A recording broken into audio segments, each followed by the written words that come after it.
Pat Cummins here ahead of the second test here in Adelaide starting tomorrow afternoon.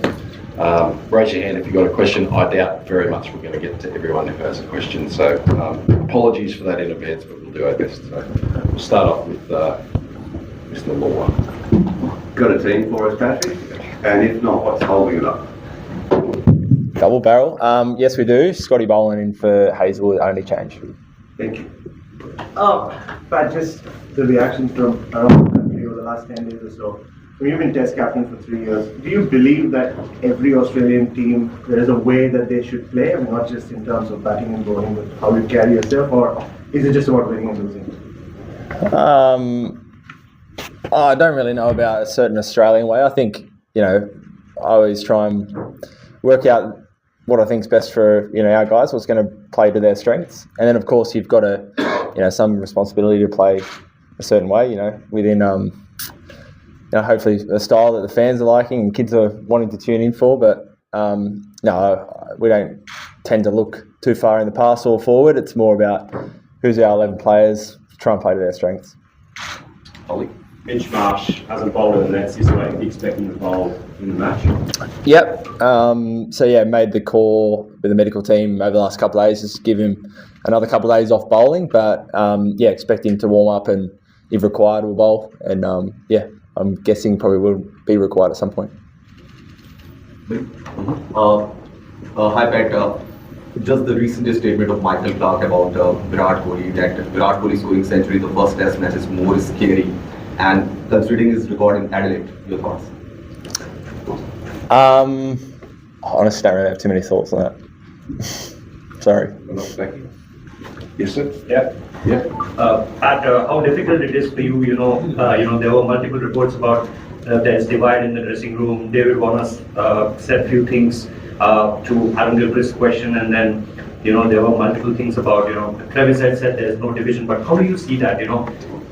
The whole statements and everything coming out. Josh Hazlewood saying a few things. How do you see that? Look, the team's great. Some of the commentators got that 100% wrong. So team's great. We've prepared like we always do, get around each other. It's a great feeling around the team. We don't make too much of it.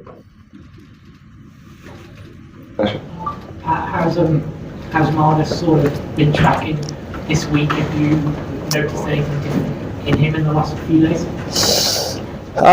He's training well like he always does, hitting millions of balls. I think it's pretty impossible to kind of dismiss or ignore some of the kind of commentary around perhaps being a little bit more proactive. So I think you've seen that side of it in the nets. I think, the challenge is always going out there and making sure you keep that mindset. But he's been great like he always is, always working on things, trying to plan, how he's going to score his 100 this test. That you 1-0 down, it's obviously you don't want to think too far ahead, but it's enormous to come back from 2-0 down. How much pressure on the team is it to bounce back and level this series here in Adelaide? I think any test match there's pressure. When you're down, there's that a little bit more, especially when you're at home. But we've been in similar situations, whether it's World Cups or other series where you're in must-win kind of situations. We're not quite there yet, but we love playing here. We love playing Australia. We know we weren't at our best last week. Got a few things to work on. This week's been great. Everyone's really focused on kind of ahead and excited for the challenge of the next 4 test matches. But everyone's got a lot of personal pride, professional pride. So, there's pressure on you anytime you play, even just from that, let alone the scoreboard being down 1-0. This side has had a lot of success, but it's been a pretty extraordinary reaction to one test. Do you feel like there's almost a little bit of a desire to see this blow up or see this side fail? Look, hard to say. I think, when things don't go right, there's enough commentators that will support you, but also some that will, of course, try and create some headlines, and it doesn't really. We try not to take too much notice of it. We just go about our things. We concentrate on, as I said, trying to play our own way, trying to give ourselves the best chance of winning games, and try not to get too caught up in anything else. What about the fact that everyone talks about adjustments might take a while to get used to, just even starting innings or a series or whatever. I think your batters will be better, obviously, because successful will be better, they'll be better for the run, as it were, and particularly something like that next one, obviously haven't faced him ever before. Yeah, look, I hope there's some lessons learnt. The good thing is both batting and bowling, we've now had a look at them. They've had a look at us as well, but you get a look at some of the bowling plans that you want to implement, and same with the batters. They know how they're going to be attacked first up. So yeah, I'm sure. Well, I really hope everyone's going to learn a little bit, and we come back here and you're that slightly better prepared because you've had a look at what they're going to throw at us. Yeah. Pat, can you tell us what was actually wrong with Mitch Marsh? You said you expected to bowl, but is there concern that he hasn't bowled in the nets at all in the last few days? Not a huge concern. You probably need to speak to the physio, but it's back stiffness. I think I said last week it's kind of since the ODIs in England. I think he didn't bowl a couple of games over there, and he's been desperately trying to work on that for the last few months. So, yeah, I don't quite know, but he'll warm up tomorrow. Yeah, pretty confident that prioritise his overs for the games rather than kind of using up some of them in the nets.